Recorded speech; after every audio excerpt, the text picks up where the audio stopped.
Picture this. A brand new Ferrari pulls up next to you at a red light. The driver steps out, wearing a Rolex, designer sunglasses, $1,000 shoes. You think to yourself, that's what wealth looks like. But what if I told you that person is probably broke? And the real millionaire is the one driving that 10-year-old Toyota parked in your neighbor's driveway? Welcome to Literate Lens, where we uncover the life-changing truths hidden inside books that most people never get to read. There's a couple named Bill and Sarah. They live in a modest 3-bedroom house in a middle-class neighborhood. Bill drives a 7-year-old pickup truck. Sarah cuts coupons and shops at discount stores. Their furniture is outdated. Their clothes are simple.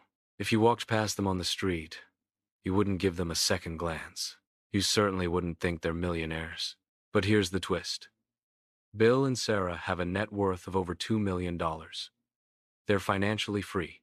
They sleep peacefully at night. They have no debt. Meanwhile, across town lives another couple, Marcus and Jennifer. They live in a sprawling mansion in the most expensive zip code. Marcus drives a brand new BMW. Jennifer carries a Louis Vuitton bag and wears designer everything. Their Instagram looks like a highlight reel of luxury and success. But behind closed doors, they're drowning in debt. They're one paycheck away from losing it all. Thomas Stanley and William Danko spent over 20 years researching actual millionaires in America, and what they discovered shocked the world. Everything we thought we knew about wealth was wrong. Dead wrong. The book they wrote, The Millionaire Next Door, isn't just about money. It's about freedom. It's about choices. It's about living life on your own terms, instead of performing wealth for people who don't even care about you. And today, I'm going to share with you the one idea from this book that hit me like a lightning bolt, the idea that completely transformed how I see money, success, and what it really means to win at life. Before we dive deeper, if you love learning profound lessons from books without spending hours reading them, you're in the right place. Hit that subscribe button and join the Literate Lens family, because we're breaking down the world's most powerful books into stories that actually stick with you. Now, let's get back to Bill and Sarah. Here's what most people don't understand. Bill and Sarah didn't inherit their wealth. They didn't win the lottery. They don't have some genius business that prints money while they sleep. Bill is a small business owner who runs a welding company. Sarah is a public school teacher. Together, they make about $120,000 a year. Good money, sure, but not extraordinary. Not by today's standards, where athletes make millions throwing a ball and influencers get rich posting selfies. So how did they become millionaires? The answer is so simple it sounds stupid. They spent less than they earned. That's it. That's the secret.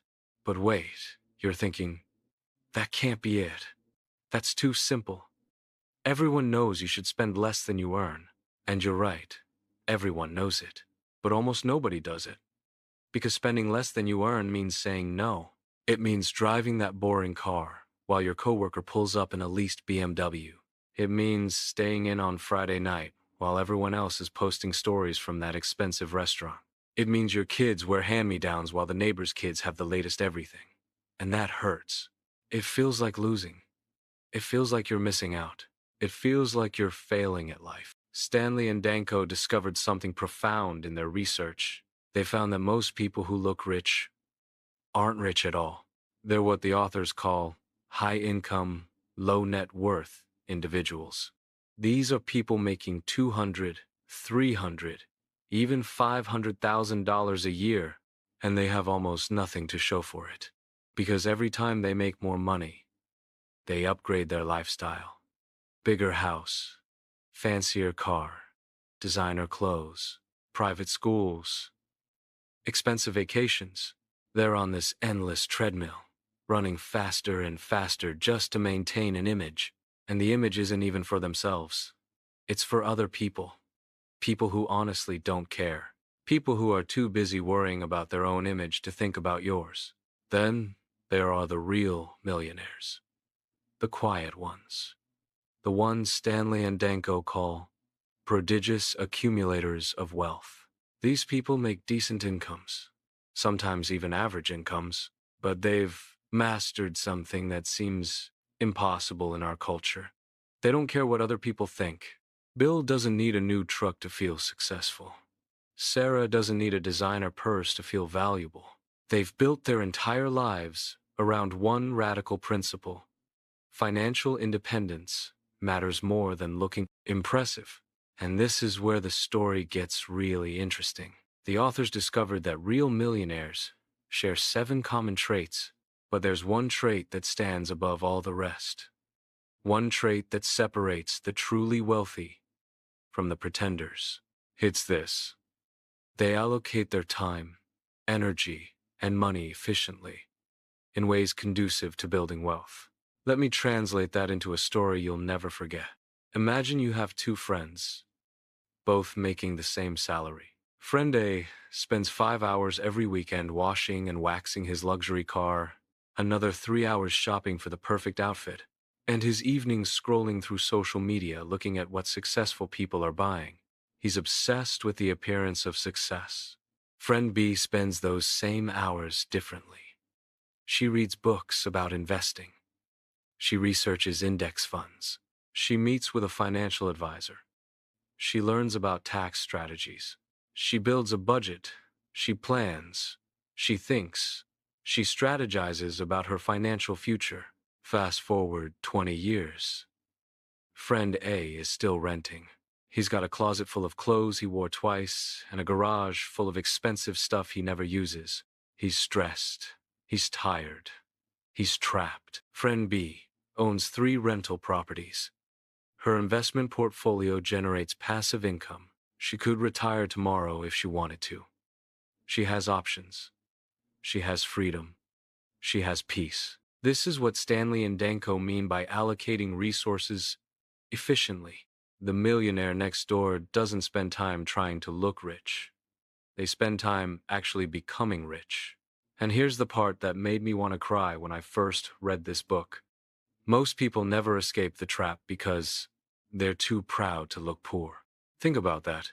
We sacrifice our future financial freedom because we're embarrassed to drive an old car today. We destroy our chance at real wealth because we can't handle our neighbor thinking we're struggling. We trade decades of peace for a few years of impressing people we don't even like. Bill and Sarah understood something that changed their entire family tree. They understood that wealth isn't what you spend. It's what you keep. It's not about your income. It's about your net worth. You can make $1 million a year and be broke if you spend $1,050,000. You can make $60,000 a year and become a millionaire if you save and invest wisely. The math is simple. The execution is hard. Because the execution requires you to be different, to choose differently, to live counter to the culture. There's this haunting moment in the book where Stanley and Danko describe interviewing millionaires. They'd show up to these interviews expecting to meet people in mansions. Instead, they'd arrive at modest homes in regular neighborhoods. They'd sit in living rooms with furniture from the 1980s. They'd be served coffee in plain mugs, not fine china. And these millionaires would tell them the same story over and over. We never felt the need to impress anyone. We just wanted to be financially secure. Meanwhile, in the wealthy-looking neighborhoods with the big houses and fancy cars, the researchers found something tragic. They found people who were house poor, car poor, life poor. People working jobs they hated to pay for things they didn't need to impress people they didn't like. People who looked successful but felt terrified. The most powerful lesson from The Millionaire Next Door isn't about clipping coupons or driving old cars. It's about this. You have to decide what you're optimizing for. Are you optimizing for looking successful or being successful? Are you optimizing for temporary validation or permanent freedom? Are you optimizing for impressing strangers today or taking care of your family for generations? Because you can't have both. The person driving the flashy car rarely has a flashy investment portfolio. The person living in the biggest house rarely has the biggest savings account. You have to choose. And here's what nobody tells you. Choosing financial independence over financial performance is lonely at first. Your friends won't understand why you won't go on that expensive trip. Your family might think you're cheap. Society will make you feel like you're losing.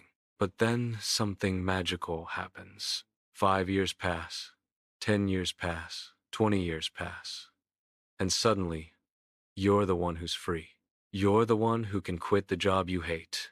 You're the one who can take a year off to travel, or start that business, or spend time with your kids. You're the one sleeping peacefully while everyone else is stressed about money. You won. You just won differently than everyone expected. Bill and Sarah are in their 60s now. Their kids are grown.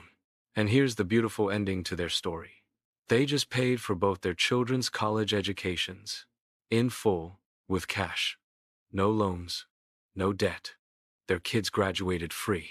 Meanwhile, Marcus and Jennifer, the couple with the mansion and the BMW, they're still working jobs they hate.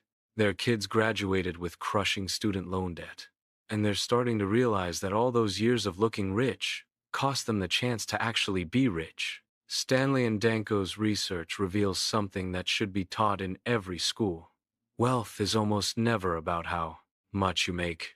It's about how much you keep, and how wisely you invest what you keep. The Millionaire Next Door doesn't have a secret investment strategy or a lucky break.